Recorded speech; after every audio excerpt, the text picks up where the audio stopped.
Shalom, jumpa lagi bersama dengan saya dan kita akan mendengarkan firman Tuhan. Sebelumnya mari kita berdoa. Tidak henti-hentinya kami bersyukur kepada Tuhan yang menganugerahkan kami firman yang hidup, yang menuntun setiap perjalanan kami, yang meneguhkan iman kami, dan yang memberikan kami pengharapan yang baru. Kami akan mendengarkan firman-Mu, kiranya Roh Kudus memimpin kami dalam nama Tuhan Yesus. Amin. Kita akan membaca firman Tuhan, Amsal 16 ayat 32. Orang yang sabar melebihi seorang pahlawan. Orang yang menguasai dirinya melebihi orang yang merebut kota. Demikian Amsal 16 ayat 32. Tema kita belajar menguasai diri. Belajar menguasai diri. Ada ungkapan yang berkata bahwa musuh yang terbesar yang kita hadapi bukanlah musuh-musuh dari luar, tetapi terutama adalah diri kita sendiri yang penuh dengan keinginan yang tidak terkendali. Untuk lebih mendalami tema ini, mari kita memperhatikan beberapa pertanyaan berikut ini. Pertama, dalam hal apa saja kita harus menguasai diri? 2 Timotius 4 ayat 5, di sana firman Tuhan berkata, kuasailah dirimu dalam segala hal, sabarlah menderita. Segala hal berarti berkaitan dengan perkataan, hati atau pikiran, emosi atau perasaan, sikap, karakter maupun tindakan kita. Apa yang terjadi jika kita tidak mampu menguasai diri? Yang terjadi adalah kita bisa mengalami kegagalan, bahkan jatuh ke dalam dosa. Sebagai contoh, kita mengingat Saul mau mencelakakan bahkan mau membunuh Daud karena dikuasai oleh kecemburuan dan kebencian. Selanjutnya Daud pun pernah jatuh ke dalam dosa perzinahan karena tidak mampu menguasai hawa nafsunya. Dan tentu masih banyak contoh-contoh lainnya. Jadi dalam hal apa saja kita harus menguasai diri? Tentu dikatakan dalam firman Tuhan, kuasailah dirimu dalam segala hal. Pertanyaan kedua, bagaimana kita dapat menguasai diri? Orang yang mampu menguasai diri digambarkan seperti seorang pahlawan yang merebut kota. Artinya, ada upaya atau perjuangan untuk mendapatkan kemenangan. Kita dapat menguasai diri dengan memperhatikan hal-hal berikut.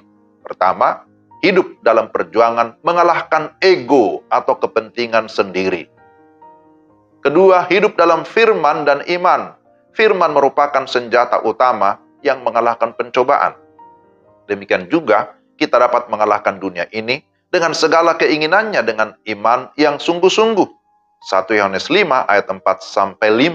Yang ketiga, hidup dalam pimpinan Roh Kudus. Galatia pasal 5 ayat 25. Orang yang dipimpin oleh Roh Kudus akan memiliki kuasa dan hikmat untuk mengambil keputusan terbaik dalam kehidupannya. Dengan demikian, dia akan memilih tunduk kepada Roh Kudus daripada tunduk kepada keinginan sendiri.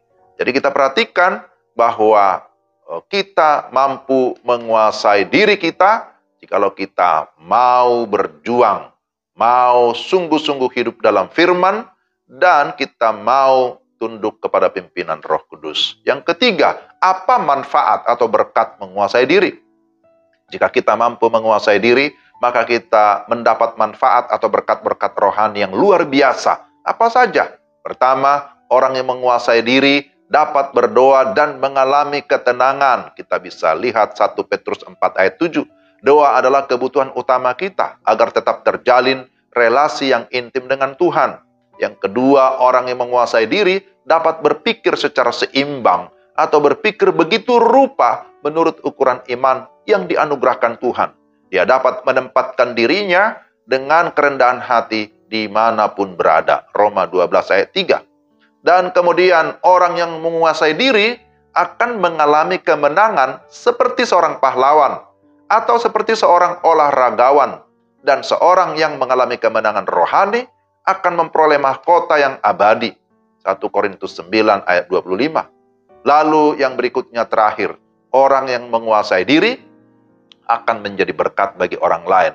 Karena dia tidak lagi mengutamakan diri sendiri, tetapi lebih mengutamakan kepentingan bersama.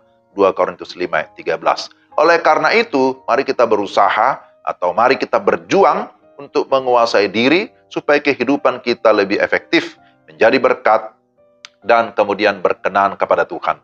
Jika kita tidak menguasai diri, maka kita seperti kota yang temboknya rubuh atau temboknya runtuh dan mudah diserang dan dikalahkan oleh musuh-musuh. Maka kiranya kita terus memberi diri dipimpin oleh Roh Kudus.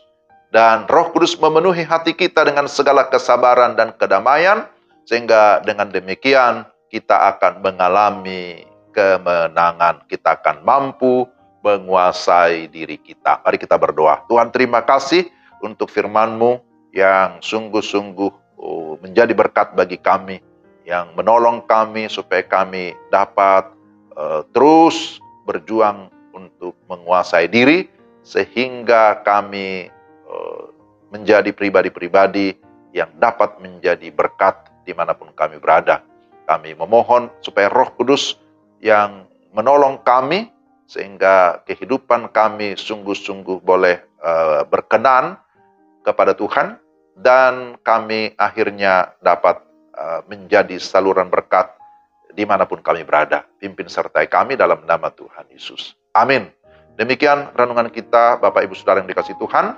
Selamat beraktivitas, selamat berakhir pekan, Tuhan memberkati. Shalom.